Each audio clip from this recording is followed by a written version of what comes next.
Welcome back. The CETAR conference for people in the intercultural field is on the 22nd and 23rd of this month. And to talk about it, we have Sunita Nichani and Sreemathi Ramnath, who are on its board. I want to ask you, what are the main challenges that you face in this field? Oh, if you're asking about the challenges, there are plenty. For instance, CETAR is for virtually anybody who is engaged in a cross-cultural working context. I will interrupt here by saying, sorry Sreemathi, a very interesting thing, I was at on ECR where, we had, I was visiting some expats who had just moved into Chennai and talking about people engaged in cross-cultural work. The fishermen on ECR, they know what their clients want. They get them fresh catch from the sea. So it can be even fishermen, who are doing cross-border work. See, that's one of the challenges. How do you communicate to the world that this is a critical learning that everybody should invest in? And second thing is, this is a field where a lot of nuancing and benchmarking is yet to be done, because people, they know the reason is that, especially in India, it's not being offered by virtually, as far as I know, correct me if I'm wrong, no university offers it as a field of study. So which means the professionals like us who are engaged in, we have to come through our life experience door or foreign language or stay abroad, somebody who has really experienced the critical communication situations, who invest in going out, educating ourselves to start this. So that's another challenge that we have.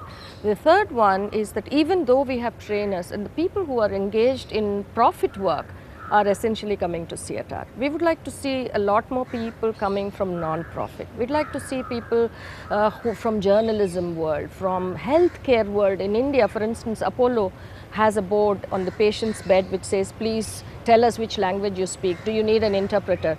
That we have started thinking in that direction. But cross-cultural communication success goes beyond just having an interpreter.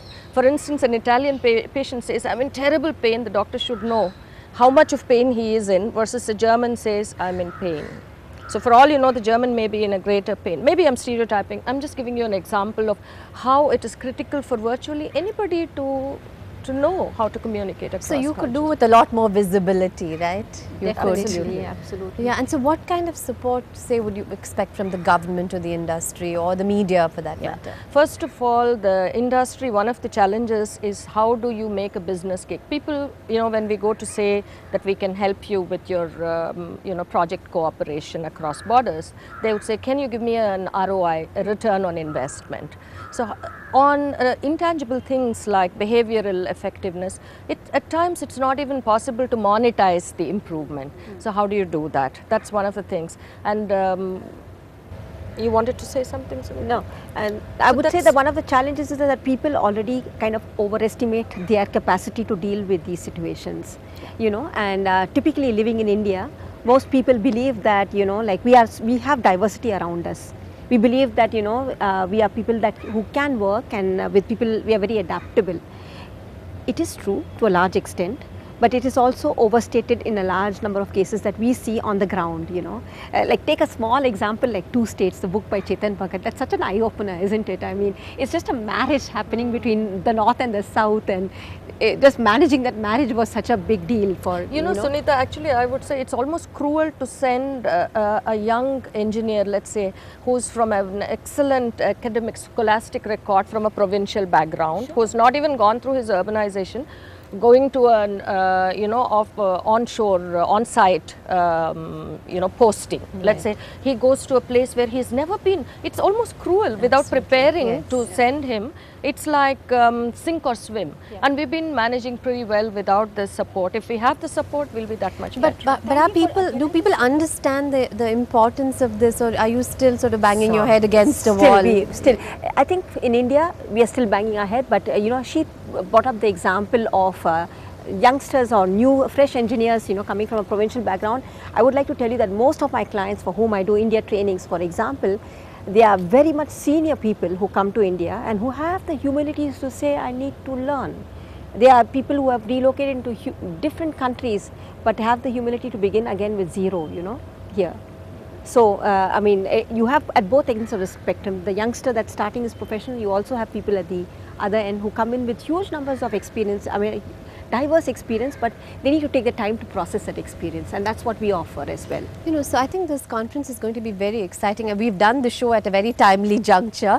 It's on the 22nd and 23rd, and you can register on their website, which is sitarindia.org, or at the venue also. But tell us about the pre and the post-conference workshops. We have 2 pre-conference and 1 post-conference workshop. Sunita will enlighten you on the topic of pre-conference. Right. The idea of these pre and post conference workshops is, Anu, very simply that people are making the effort of coming to Chennai for the conference, and here are people, this is an opportunity to combine the conference, which is a networking and learning and sharing platform, to also get some tools with you to actually invest it back in your work. So these workshops are done by international experts, and because they are happening in India, you don't have to pay those fabulous rates. Great opportunity. Yeah. So this is why we have one workshop on diversity in the Indian workplace, and we have another one on the DMIS, which is a tool that we use for measuring, what is your reaction to the other, how do you progress in intercultural competence. And then we have the post-conference is Cultural Detective, which is a state-of-the-art tool that exists on the market for trainers who may not have the know-how, who may not have the know-how to or the experience to build up business cases. But here is a kit where everything is available, but during this workshop they learn how to use it. And it is hugely expensive if you take it abroad. Yeah, absolutely. Unlike Apple and Adidas, we have not gone into global pricing. Yeah. We still have an Indian affordable pricing for learning of international class. The people who come here are truly experts in the field, who have invested huge amount of time and energy in their work. So I hope you have great attendance. I'm sure there will be. We're so short on time, because another thing that would have been very interesting to talk about, which we'll do outside, is how much you must be benefiting from this personally. Must be tremendous. Yes. But we can't talk about this because we've run out of time. But it's been great chatting with you, Sreemathi Ramnath and Sunita Nichani. Thank you. sitarindia.org, that's where you should go. Thank you for joining us.